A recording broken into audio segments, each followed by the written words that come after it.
معزز ناظرین سامعین، السلام علیکم ورحمۃ اللہ وبرکاتہ۔ آج آپ کی خدمت میں ایک دلچسپ واقعہ پیش کرتے ہیں۔ سماعت فرمائیے کہ شیطان لعین پہلے تو ہر قسم کے حربے استعمال کر کے اور لالچ دلا کر انسان کو راہ حق سے دور کرنے کی کوشش کرتا رہتا ہے، اور جب انسان اس کے قابو میں آ کر راہ حق سے بھٹک جاتا ہے تو یہ الگ ہو جاتا ہے اور کہتا ہے کہ میرا تجھ سے کوئی واسطہ نہیں، میں تو اللہ رب العالمین سے ڈرتا ہوں۔ تو سماعت فرمائیے کہ آیت ہاذا میں اسی حقیقت کی طرف نشاندہی کی گئی ہے۔ دیکھیے قرآن کیا فرماتا ہے، كَمَثَلِ الشَّيْطَانِ إِذْ قَالَ لِلْإِنسَانِ اكْفُرْ فَلَمَّا كَفَرَ قَالَ إِنِّي بَرِيءٌ مِّنْكَ إِنِّي أَخَافُ اللَّهَ رَبَّ الْعَالَمِينَ۔ منافق کی مثال شیطان کی طرح ہے کہ اول تو انسان سے کہتا ہے کہ کفر کر، اور جب وہ کافر ہو جاتا ہے تو اس وقت صاف کہہ دیتا ہے کہ میرا تجھ سے کچھ واسطہ نہیں ہے، میں تو اللہ رب العالمین سے ڈرتا ہوں۔ غالباً حضرت عبداللہ بن عباس رضی اللہ عنہ نے اسی آیت کے تحت ایک عابد کی حکایت نقل کی ہے کہ بنی اسرائیل کا ایک انتہائی عبادت گزار، رات کو جاگنے والا انسان تھا، عابد زاہد تھا، شب و روز اپنے عبادت خانہ میں مصروف عبادت رہتا تھا، دنیا اور اہل دنیا سے اسے کچھ تعلق اور سروکار نہ تھا۔ مسلسل 60 سال سے عبادت الہی میں مصروف تھا۔ بڑے بڑے شیاطین نے اسے گمراہ کرنے کے لیے سر توڑ کوشش کی مگر کامیاب نہ ہو سکے۔ آخر ابلیس لعین نے خود ہی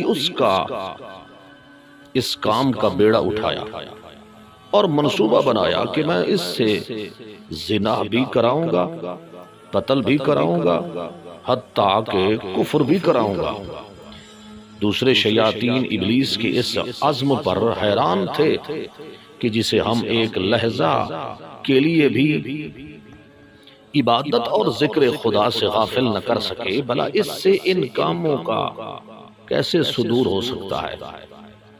چنانچہ ابلیس اس کے عبادت خانے کے پاس گیا، اس عابد زاہد کے، اور وہاں ایک سادہ سی جھوپڑی بنا کر عبادت میں مصروف ہو گیا۔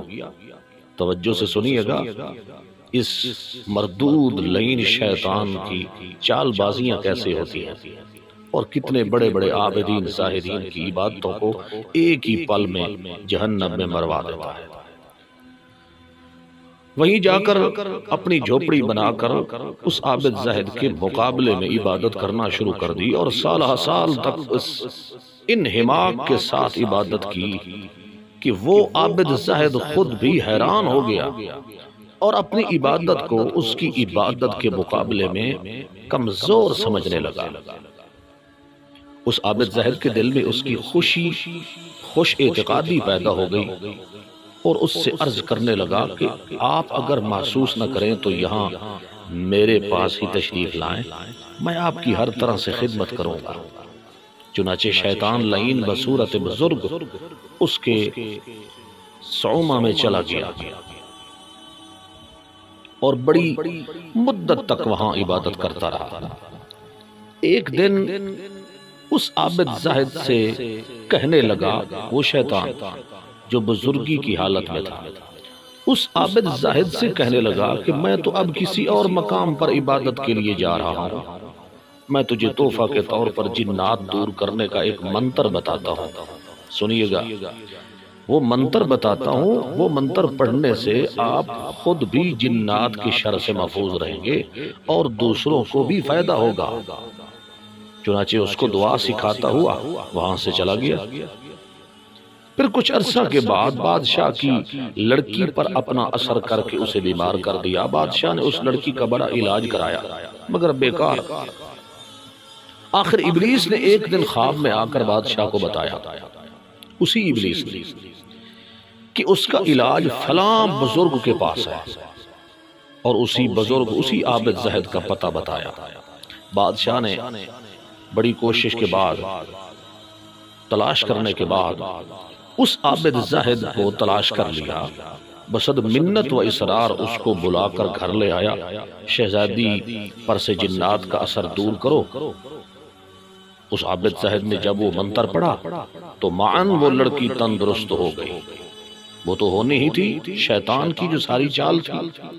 بادشاہ نے اس کی خوب خدمت وغیرہ کر کے اسے رخصت کر دیا کہ کمال ہے یار، تیرے تو منتر سے دنیا میں جو علاج نہیں ہو رہا تھا وہ ایک پل میں ہو گیا۔ چنانچہ چند دنوں کے بعد ابلیس نے پھر لڑکی پر اپنا اثر دکھایا۔ بادشاہ نے پھر اسی عابد زاہد کو دوبارہ بلوایا اور اپنی عبادت کے خوف کی وجہ سے اس عابد زاہد نے کہا کہ میرے پاس وقت نہیں ہے، آپ مہربانی فرمائیں، میں نہیں آ سکتا۔ بالآخر بڑی زاری اور منت کے بعد بادشاہ اس کو گھر لایا۔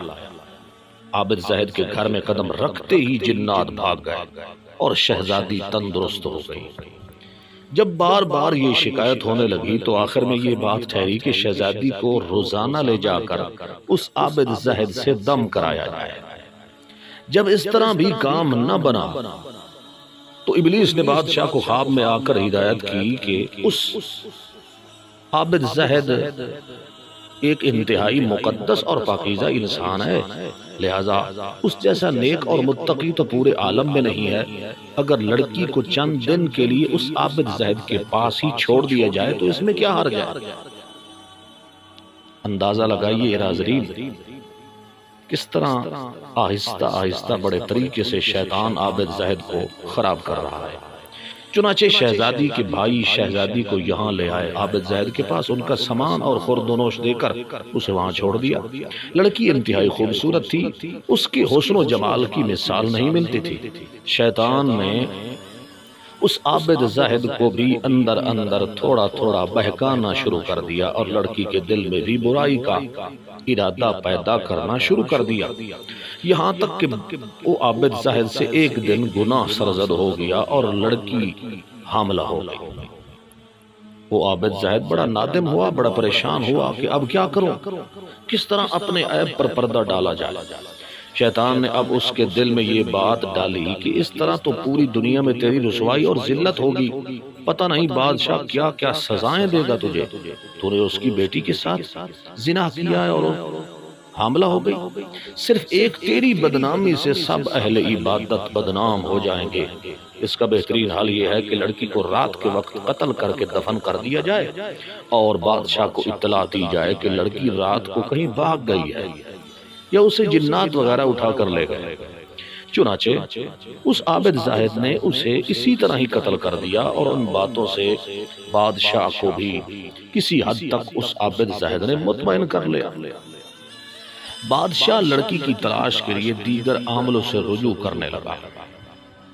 شیطان شہزادی کے بھائیوں کو خواب میں ملا اور بتلایا کہ تمہاری بہن کے ساتھ فلاں عابد زاہد نے زنا کیا تھا اور اس کو حمل ہوا اور اس نے بدنامی سے بچنے کے لیے لڑکی کو قتل کر کے فلاں جگہ پہ دفن کر دیا ہے۔ فقتلها ثم دفنها فی مکان کذا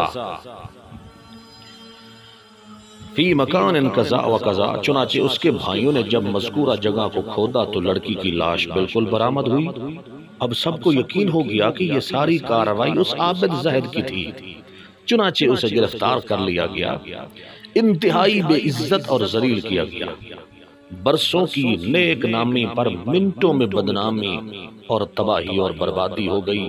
پانی پھیر کر رکھوا دیا ابلیس نے اور ساری عزتیں ختم ہو گئی، بدنامی میں تبدیل ہو گئی۔ ہر شخص کی زبان پر یہی بات تھی اور ساری مملکت کا یہی مطالبہ تھا کہ ایسے اس عابد زاہد اور مکار کو، ڈھونگی کو ایسی قرار داد واقعی سزا دی جائے بلکہ سرعام پھانسی پر لٹکایا جائے۔ چنانچہ عابد کو جب بالکل عین پھانسی پر لٹکانے کا وقت آیا تو شیطان وہاں حاضر ہو گیا۔ عابد کو دکھائی دینے لگا اور کہنے لگا کہ دیکھ عابد، میں ابلیس ہوں، انی انا الذی اوقعتک فی ھذا ولن ینجیک منہ غیری، میں نے ہی یہ سارا کچھ تیرے ساتھ کیا ہے اور اب میں ہی تجھے اس مصیبت سے نجات دلا سکتا ہوں اگر تو مجھے سجدہ کر لے۔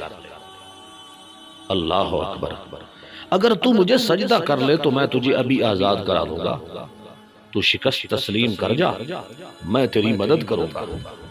عابد نے کہا کہ میں اور غیر اللہ کو سجدہ کروں، یہ کیسے ہو سکتا ہے؟ شیطان نے کہا اس میں ایسی کون سی بات ہے؟ بادشاہو، اب تم مجھے سجدہ کر لو، بعد میں توبہ کر لینا۔ چنانچہ شیطان کے کہنے پر اس عابد نے اس ابلیس کو سجدہ کر لیا۔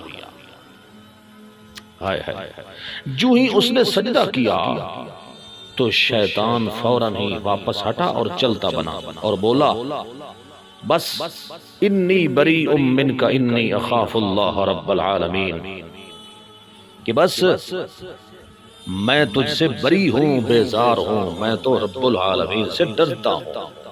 اس کے بعد اس عابد زاہد کو فوراً پھانسی دے دی گئی اور حالت کفر پر اس کی موت واقع ہوئی۔ اس طرح ابلیس لعین نے اس سے زنا بھی کروایا، قتل بھی کروایا اور خود کو سجدہ کروا کر کفر تک بھی کرا دیا۔ اس کی دنیا بھی تباہ کرا دی اور آخرت بھی برباد کرا دی۔ اللہ تعالی ہمیں شیطان کے شر سے محفوظ فرمائے اور اس کی عجیب و غریب مکاریاں اور چال بازیوں سے ہر مسلمان کو بچائے۔ دعا ہے اللہ رب العزت ہمارا خاتمہ ایمان نصیب فرمائے۔ ناظرین سامعین انتظار رکھیے گا، ملتے ہیں اگلی ویڈیو میں۔ السلام علیکم ورحمۃ اللہ وبرکاتہ۔